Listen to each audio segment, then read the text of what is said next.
नमस्कार।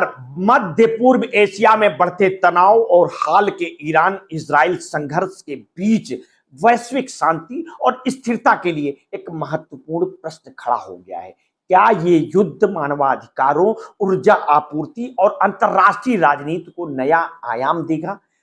क्या ईरान द्वारा इजराइल पर किए गए हालिया बैलिस्टिक मिसाइल हमले ने इस क्षेत्र से पहले से मौजूद टकराव और गहरा किया है, जिससे युद्ध की संभावनाएं और बढ़ गई हैं? इस संघर्ष का न केवल क्षेत्रीय स्तर पर बल्कि वैश्विक स्तर पर भी गहरा प्रभाव पड़ेगा, विशेषकर मानवाधिकारों और ऊर्जा की आपूर्ति पर। वर्तमान समय में युद्ध का मतलब केवल गोलाबारी और सैन्य टकराव नहीं है, इसके साथ मानवाधिकारों का उल्लंघन और मानवीय संकट भी जुड़ा होता है। जब कोई देश युद्ध की स्थिति में होता है तो नागरिकों की सुरक्षा, उनके जीवन और उनके बुनियादी अधिकारों की रक्षा करना चुनौतीपूर्ण हो जाता है। ऐसे में बच्चों, महिलाओं और कमजोर वर्गों को सबसे अधिक नुकसान पहुंचता है। इजराइल और ईरान के बीच बढ़ते संघर्ष ने न केवल इन देशों के नागरिक प्रभावित होंगे बल्कि उनके आसपास के देशों के नागरिकों पर भी गंभीर प्रभाव पड़ेगा। इसके साथ ही मध्य पूर्व का क्षेत्र ऊर्जा संसाधनों का प्रमुख स्रोत है, ये बिल्कुल नहीं भूलना चाहिए।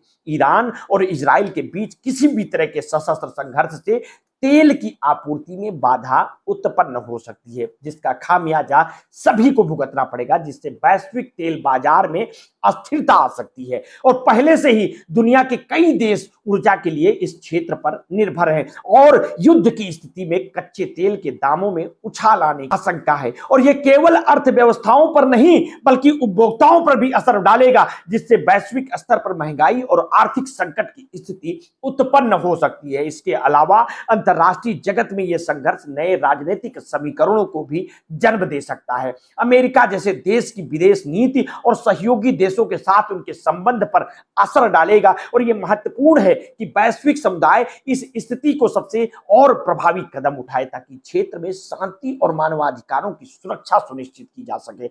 यदि समय रहते कार्रवाई नहीं की गई तो यह युद्ध न केवल मध्य पूर्व में बल्कि पूरी दुनिया में अस्थायी प्रभाव छोड़ सकता है, जिससे मानवता को एक बार फिर से गंभीर संकट का सामना करना पड़ सकता है। मध्य पूर्व एशिया में तनाव एक बार फिर बढ़ गया है। जब ईरान ने इजराइल पर एक भयंकर हमला किया, ने महज आधे घंटे के भीतर इजराइल पर करीब 200 बैलिस्टिक मिसाइलें दागी हैं। ईरानी अधिकारियों का दावा है कि इनमें 90% मिसाइलें अपने लक्ष्य पर सटीक रूप से लगी हैं और यह हमला अप्रैल में ईरान द्वारा इजराइल पर किए गए हमले के समान माना जा रहा है, जो कि एक बड़ी सैन्य कार्रवाई थी। इजराइल ने इस पर हमले का तीखा जवाब देने की धमकी दी है और रक्षा मंत्री योआव गैलेंट ने चेतावनी दी है कि ईरान ने कोई सबक नहीं सीखा है।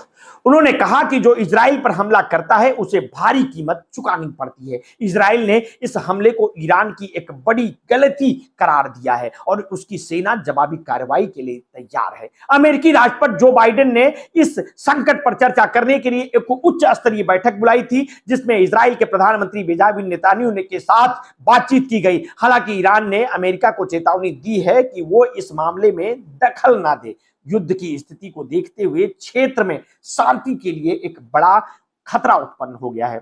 ईरान इस समय इजराइल के साथ युद्ध में है, जब इजराइल पहले से ही लेबनान के साथ संघर्ष में उलझा हुआ है। यदि अन्य पड़ोसी देश जैसे कि मिस्र और इराक भी इस लड़ाई में शामिल हो जाते हैं तो स्थिति और भी गंभीर हो जाएगी। अब तक इन मिसाइल हमलों से होने वाले नुकसान की कोई व्यापक सूचना नहीं है, लेकिन यह रिपोर्ट किया गया है कि वेस्ट बैंक में एक फिलिस्तीनी नागरिक की मौत हो गई है और ऐसा प्रतीत होता है कि ईरान का यह हमला चेतावनी देने के उद्देश्य से किया गया था ताकि अन्य देशों की आलोचना से बचा जा सके। ईरान की इस्लामिक रिवोल्यूशनरी गार्ड कॉर्प्स ने एक बयान जारी करते हुए कहा है कि हमले हमास के प्रमुख इस्माइल हानिया, हिजबुल्लाह के नेता हसन नसरुल्लाह और आईआरजीसी के कमांडर अब्बास निरफोरसान की मौत का बदला लेने के लिए किए गए हैं। ईरान के अनुसार इजराइल की 3 सैन्य ठिकानों पर भी हमले किए गए हैं, लेकिन इसकी पुष्टि अभी तक नहीं हुई है। पिछले कुछ महीनों से इजराइल ने अपने पड़ोसी देशों से कई हमले झेले हैं और रक्षात्मक मोड़ में दिखाई दे रहा है। गाजा में इजराइल द्वारा किए गए हमलों के कारण कई देशों में उसके खिलाफ वातावरण बना है।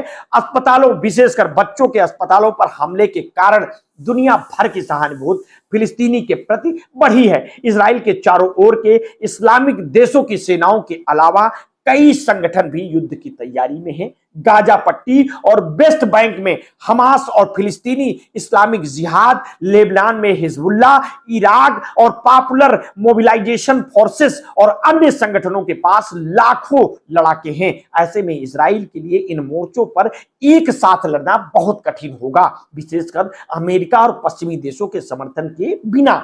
और अगर अमेरिका इजराइल के साथ युद्ध में शामिल होता है तो वहां कि नागरिक इसका विरोध कर सकते हैं। बाइडेन को अत्यंत सावधानी से निर्णय लेने होंगे, खासकर जब दिसंबर में वहां राष्ट्रपति चुनाव होने वाले हैं। इस स्थिति में उनकी डेमोक्रेटिक पार्टी की उम्मीदवार कमला हैरिस को बढ़त मिल रही है, लेकिन अगर बाइडेन ने कोई अलोकप्रिय निर्णय लिया तो इसका खामियाजा उनकी पार्टी को भी चुनाव में भुगतना पड़ सकता है।